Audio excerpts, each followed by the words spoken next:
that because cold actually affects more children than adults, so parents have to take important notice of this season. Now, especially now that we're approaching dry season and accompanied with harmattan, so a lot of winds, sand. So prevent children being exposed during the day and also at night, and ensure that you, when they want to take the, want to go to bed, they ensure they are not they are covered with cardigan or with nightgown, and also encourage them to always wash their hands frequently, and also when playing with their mates, either in school or in the parent environment, educate them that they should be very careful with children infected with cold. These are measures that we can take to ensure that we minimize it or we reduce the spread. Okay, but then again, let me really understand some basics right now, because there's been a whole lot of controversy, a lot of myths here and there concerning common colds. Specifically, they ask you not to take some particular kinds of food and, of course, drinks. They even say that during periods like this, you should even stay away from cold water completely. How true is this? I think it's just a myth. Okay. Because basically, because of the season, as I said, we need plenty of water, we need plenty of fruits, juice. So there's no particular one that you have to prevent. Rather, because the body, this time, body gets easily dehydrated. So you need to take plenty of water, plenty of fruit, and that can really help. So I didn't see that as a problem at all. Okay, now when knowing that people think that once you have catarrh, it's cold. Yes. When you have cough, it's cold related. But when should one go for a proper checkup? Because these things are also related to other major diseases or sicknesses. Yes, and when we talk about cold, we're talking about a tiny living organisms, a tiny living organisms caused by a virus. And this organisms begins when it enters the lining of the nose or the throat. And when that actually happens, you see the body defense, the white blood cell, now send a signal to fight this foreign invader. So it is only when the immune system couldn't overpower this virus that you might begin to see symptoms. Symptoms like headache, symptoms like the sneezing, as you said, like a sore throat, you know, or red eyes. So the moment you begin to experience all these symptoms, it's advisable that you visit medical doctor, especially when it has lasted up to 1 week to 2 weeks. Yes, so at that time, you need to visit your doctor. But ordinarily, if one comes down with a cold, how long should this really take? Because from what we hear, from what we've studied, common colds are caused by a virus, you know, and from what we hear, viruses, they just have a normal, natural routine over time. They just go that actually the drugs or the things you take to suppress them are not actually killing them, that over time they just do their stuff and they go. The truth is, when we talk about cold, you don't need to treat cold because it doesn't have medication. You treat the symptoms. When you treat the symptoms, then the cold will disappear. So that is why we pay more attention to the symptoms rather paying attention to the cold. Okay, we'll get back to you now. Let's go straight now to Ibadan. Let's hear what they have to say concerning this. We are being joined by Dr. Kelechi Okengu. He is a senior registrar at the Internal Medicine Department, University College Hospital, Ibadan. Many thanks for joining us, Doctor. Okay, we are looking at common colds on the show this morning. I just want to get a bit of perspective to this. Is there a difference between common colds and influenza, popularly called flu?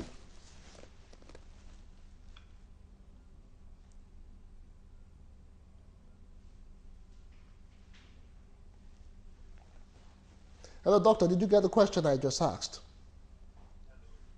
All right, good morning, doctor. Let me just repeat the question once again. We are looking at common colds on the show this morning. I want to get a perspective to this right now because most times it's usually misconstrued.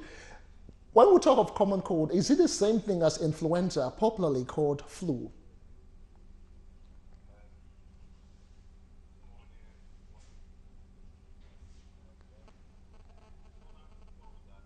Um, good morning to those listening and our viewers.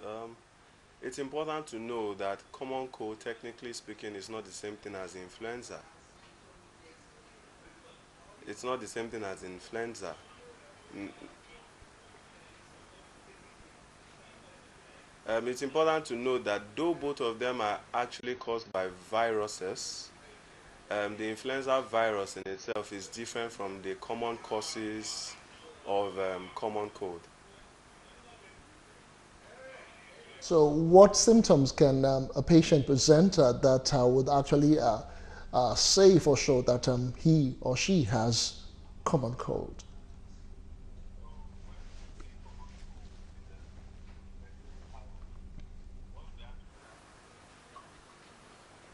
When we say common cold in medical parlance, what we actually mean is, to a reasonable extent, there has been viral infection of the upper airway. Upper airway would include the upper airway includes the nostrils, back to the throat, and then the initial segments of the windpipe. Hello, are you there? Connect with Ibadan in a moment. I will just show you a clip on some tips on common colds in a moment. We'll try and rejoin our studio in Ibadan. Stay with us.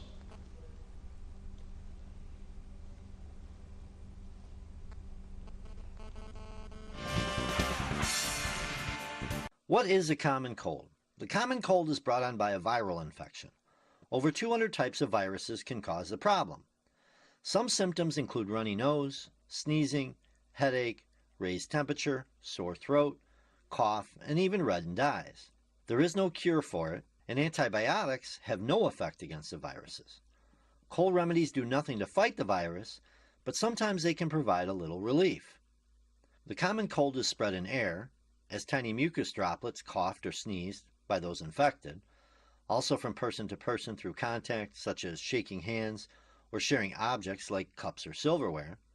Many viruses can survive up to 18 hours in the environment and be picked up by people's hands and carried to their eyes, nose, or mouth. Now let's take a look at what happens once we catch the cold, or virus to be more exact. Typically, virus particles from the air will land on cells in the nose or throat area, then quickly multiply and kill the host cell. They continue to do this going from cell to cell. Our immune system gets alerted of these invaders and sends in defender cells known as white blood cells. There are several different types of white blood cells, with two of the most powerful being B cells and T cells. So what happens is the white blood cells arrive at the scene of the crime, and B cells release antibodies, which immobilize the virus particles. The T cells may play a couple of different roles. They can help the B cells make more antibodies, giving more troops to fight the virus, or they can release chemicals that go into an infected cell and kill the cell and any virus inside it. Then, other white blood cells called phagocytes come in and clean up, engulfing the virus particles and damaged cells. The cold then subsides. Once the virus is wiped out, there are some specialist B and T cells that retain a memory of the virus. So if this same virus returns, the immune system knows exactly how to attack it. This gives our body what we call acquired immunity. So what can we do to minimize the risk of getting the common cold? Well, wash your hands often, especially after or when you're in a public place touching surfaces used by other people. Avoid touching your face in public areas. Keep household items clean, such as doorknobs and remotes. Use paper towels, as germs can live on cloth towels for several hours. Maintain a healthy lifestyle by staying active, eating nutritious foods, and getting enough sleep, as this will keep your respiratory and immune systems working in good condition. Keeping stress to a minimum will also help your immune system, and obviously avoid as best you can anyone that has a cold. I'm person of Dr. Amu Ayodeji. Good morning, sir, and welcome to Galaxy Today. Good morning, and how are you today? I'm fine, sir. I'm sure you're good too. Yeah, thank you. Okay, we're looking at common colds, causes and preventions, and of course treatments. What would you say to that? Yeah, thank you very much. Let me quickly tell you something about the common cold. You have the lungs, and whatever is happening in common cold now comes from the lungs. Okay. When you talk of the lungs itself, when you inhale unwanted or overloaded pathogen into your lungs, it becomes, it's going to come into what we call the common cold. But how do you go about it? Because you have to keep the lungs healthy at all times. Change of weather itself, it's one thing you have to look into first. And when we are talking of change of weather, when you change weather like this season that we are now, as we are changing weather, you see dust will be coming, look at your windows, everywhere in your houses are dirty, you know, because of this all little particle things that are coming in there. And inhaling this thing, you understand, it becomes offensive to the body system. And when you are talking of the lungs now, it doesn't want any depth to be deposited in it. So, and for it to send it out, it's definitely going to have an effect on the body. So that is the cause for the common cold, change of weather. And you see, our forefather, they used to say that emitio jata, emiya kwareni, when you don't heat pepper, it is as if, it's as good as if the life is not going the way it's supposed to go. During this season, you are supposed to take more peppery things than ever. Like if you want to say, okay, well, how do I prevent this thing from happening? Do you know honey, pure honey itself, with alligator pepper itself grounded and put into the honey, can cure all these things without allowing it to happen. And moreover, this is the season where you have more fruits. When you take more fruits, all these things will not definitely come your way. Let's not stop there. You have ewedu, which is an antioxidant. The Yoruba believes that ewedu is an antioxidant. When you take of this ewedu, which is fluid, you know, and it actually prevents you from all this common cold and then the flu we are talking about now. All right, all right, fine. We'll still talk more on food. Let me bring Dr. Robert into this discussion. I know when you go to the doctors, when you present symptoms of common cold, they tend to give you the normal antibiotics, you know, to help check the symptoms, like you have suggested. But if we are going to look at it in a natural way, because some people would rather go organically, you know, in solving their own medical issues, you know, he just talked about fruits right now. Yes. Specifically, what kind of fruits help in this situation? Basically, lemon is very, very good. Lemon? Yes. Lemon, orange, can even be applied externally. Yes, for my children, whenever they experience common cold, I make a little juice from lemon and keep a drop in the nose first in the morning, very early, around 6 to 6:30 in the morning. And I also I repeat the medication in the evening. And within 3 days, that's purely home remedy.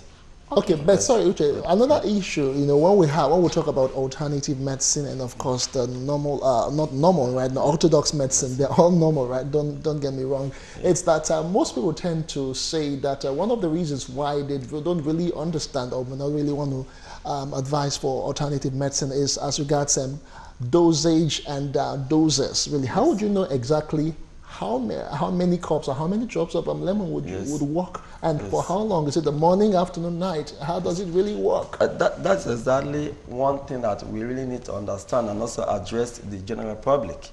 That the alternative medicine of today is not the traditional medicine that our forefathers practiced. Are they scientifically proven? Today is, I can't say 100%, but I can categorically say that we are making progress up to 70% improvement when it comes to alternative medicine. Like today, in the past, we were told medical doctors did not go to school, they acquire the knowledge through their forefathers, handed down from generation to generation. That was then. Today, you can't say you are an alternative medical practitioner and you have treatment for diabetes and you don't know what is pancreas. And you don't know where it's located in the body. So it becomes important for the general public to know that orthodox medicine and alternative medicine must work complementary. Yes, they must work in hand. There are issues that orthodox medicine must address, and we must not take out of it. There are also issues that alternative medicine need to address. So it's not like, so it should be balanced. We have to work together. And coming to the question of the dosage, yes, there are some herbs that are toxic, and you should know them. And also, the days are gone when a medical practitioner or alternative doctor will tell you, squeeze bitter leaf and keep drinking and keep drinking. No, that is not what we're talking about today. Today, there should be standardization. Today, there should be formula. There should be consistency in what you are doing. If you are making a formulation, the formulation you made yesterday should be the formulation that you have to make today. That means you need to go to school to know this. And I love what Lagos State Traditional Medicine Board is doing. Before they issue a license, you need to go for a training by good lecturers there. And I've gone through that training as well. So it is important that we need to know all this. And I'm one of those who advocates that don't just patronize alternative doctors. Patronize those who are licensed and also those who are doing what the government said we should do.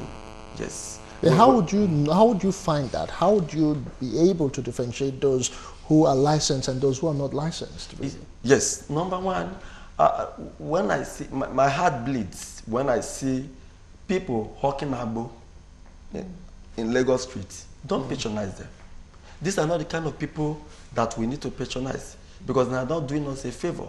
Rather, they're even tarnishing the image of the herbal medical doctors.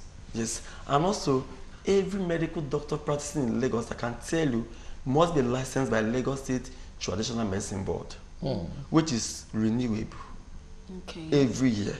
So first of all, when you enter the person's clinic or office, you look around and check because it's going to paste it. Concentrate here in Lagos. One of our viewers sent a question from Enugu. He's watching us. He says his name is Andrew. He wants to find out. He says, good morning to you all. Please, I have been having these colds, that is runny, sneezing, and nose blockage for years now. That's what he says. It's been on and off. Please, is there any remedy? In fact, he's saying that it's not just, it comes recurrently for him. So what does he really do? Is it more than just common colds?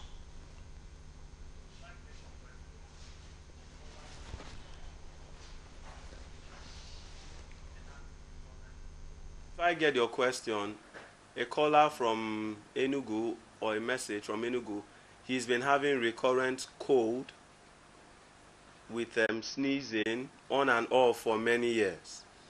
Something else. How am I so sure that what I take would not, because we also know with orthodox medicine too, there's a level of drug you take that has its own side effects. Good enough. Thank you very much for that question. Let me quickly tell you something. All the food we are eating are natural food, that it's been grown. You understand? There are some food you are going to eat, even that your body will revoke. Let me quickly tell you that, can you take oranges and then you said because it's excessive, then there will be after effect? Can you take a wedu? Even if you take the whole pot, your body will only take what in it. The rest you pass it on. Just pass them out. A baby that is in the cradle that you carry like a baby, and then is crying, maybe he has is being disturbed with common cold. The moment the mother is still healthy and you are still feeding the baby with your breast, the breast milk itself will cure what you are talking of. These are naturality. When we are talking of natural is natural. The medical doctors or Oyinbo man comes to Africa. They eventually stole all we had. Today, the Oyinbo people are virtually crossing back to alternative medicine.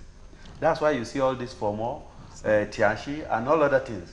And our own medical doctors in Nigeria here, today, they are buying into it because they are foreign. Why wouldn't we try as much as possible to enhance? In China today, you have alternative medicine side by side with orthodox medicine. And yet, if you want, try this. If it's not working for you, can't you just go and try this? When you are talking of nose now, like the man that was talking from, no, not Ibadan, Enugu, okay. Enugu, what he has to do is just this. Get lime orange, put it into an honey, put lime orange into honey, get, what do you call it, alligator pepper, grind it into powder, put it into that honey, you understand? And then there's what they call olorosin oil. Olorosin oil simply means the oil that they got from this ginger. Ginger, when you boil it, is going to give you a oil. That oil is being called olorosin oil. And that is what Oyinbo man is using as our cough. They will say cough and catarrh today. Put it, mix it with honey, and then sell it out for us. But naturally, you can do it, you can mix it yourself here. When you mix it, let that man try it and get back to you. You'll be shocked beyond reasonable doubt that what he has been going through for years can be solved within just a week. Okay, okay, fine. sir, but I like to put, looking at this now, this treatment you just gave, for someone with an ulcer history, who's expected to avoid some kind of fruit. I mean, it could be acidic to your system, particularly lime and lemon, grapes, and the likes are too acidic. And then he happens to have these kind of symptoms that he just said. I'm using the Enugu man. Yes, based on that. All right, it's still Galaxy today. Before we continue, let's just take a quick break in a moment. We'll be right back. Do join us again.